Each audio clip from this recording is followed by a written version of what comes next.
All right, let's talk about a problem that, let's be honest, every single creator runs into. You pour your heart and soul into making something great, but how do you actually get people to see it? Well, that's where our topic for today comes in, content optimization. I mean, does this hit close to home? You publish this amazing article, this fantastic video. You hit that button and nothing. Just crickets. It is so frustrating, right? You've already done the hardest part. You've created the thing, but you might be missing that one final crucial step that connects your awesome work with the people who are out there literally searching for it. So, what is this magic solution? It's content optimization.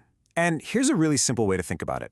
If your content is your storefront, then optimization is that big, bright, flashy sign out front. It's the thing that tells everyone, hey, this is what we've got, and invites them to come inside. Without that sign, you're just another building on a very, very crowded street. So let's get down to it. What is it, really? Well, at its core, content optimization is just the process of making your work crystal clear to two very different audiences. Search engines, like Google, and the actual human beings you want to reach. It's all about building a bridge between the machine and the mind. And why should you care?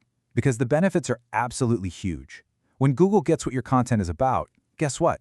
It ranks you higher. And when people find what they're looking for, they stick around longer. This lowers your bounce rate. That's just a fancy term for when someone clicks and then immediately leaves. And all of this leads to more conversions, which is just getting someone to do what you want them to do. Whether it's buying something, signing up for a newsletter, you name it. Okay, I know this might sound a little complicated, but I promise it's not. We can actually break this whole thing down into a super simple roadmap. We're going to walk through the 3 essential pillars that are going to guide you straight to getting more eyeballs on your work. And here they are, the big 3. First, it's all about your audience and the keywords they use. Second, we're going to perfect your content structure and all those little on-page details. And third, we'll level up the user experience with great formatting and media. So, let's dive into number 1. So pillar 1 is all about playing detective and getting inside your audience's head. The main goal here is to figure out what they are actually trying to do when they type something into Google. This is a game changer, and it's called search intent. Now, this is so important. Take a look at how this breaks down. There are really only 4 main reasons people search for something. Are they looking for information, like how to train a puppy? Are they trying to compare things, searching for the best SEO tools? Or are they ready to pull out their wallet and actually buy something?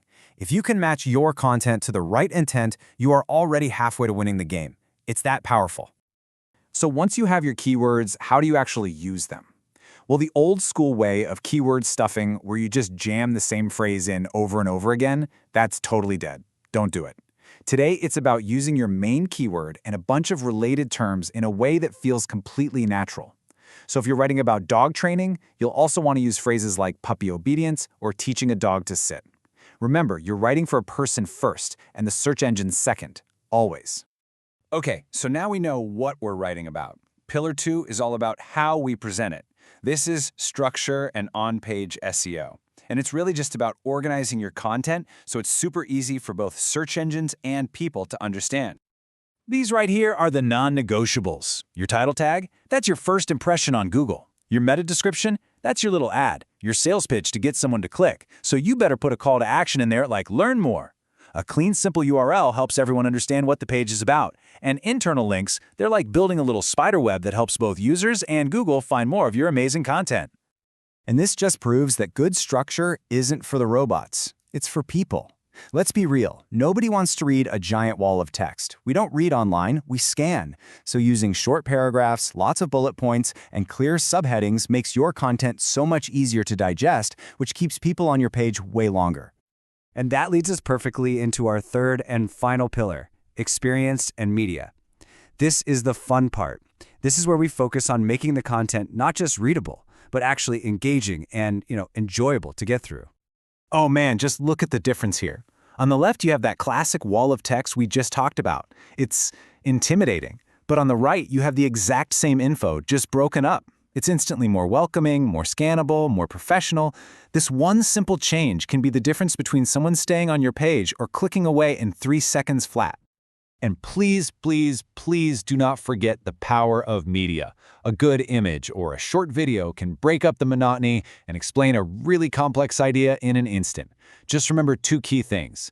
Always compress your images so your page loads super fast, and always use descriptive alt text. That's just a little written description of the image that helps search engines and screen readers know what's going on.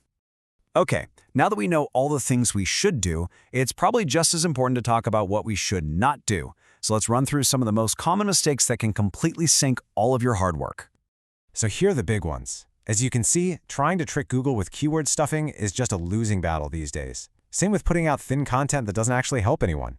But honestly, the biggest mistake of all is just forgetting that there's a real person on the other side of the screen. So avoid these traps, and you're going to be way ahead of the curve. All right, we have covered a ton of ground. We've talked about the theory, the pillars, the mistakes to avoid. But now, it's time to make this real. Let's turn all this knowledge into actual action.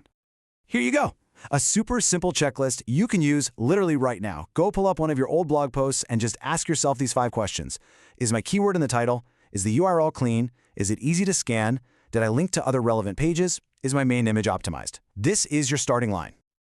So, I'll leave you with this final thought. You've got the roadmap. You've got the checklist. The only thing left to do is start. So think about it. Think about that one piece of content you are so proud of, the one that you know deserves a much bigger audience. Go open it up. So my question for you is, what is the first piece of content you are going to optimize?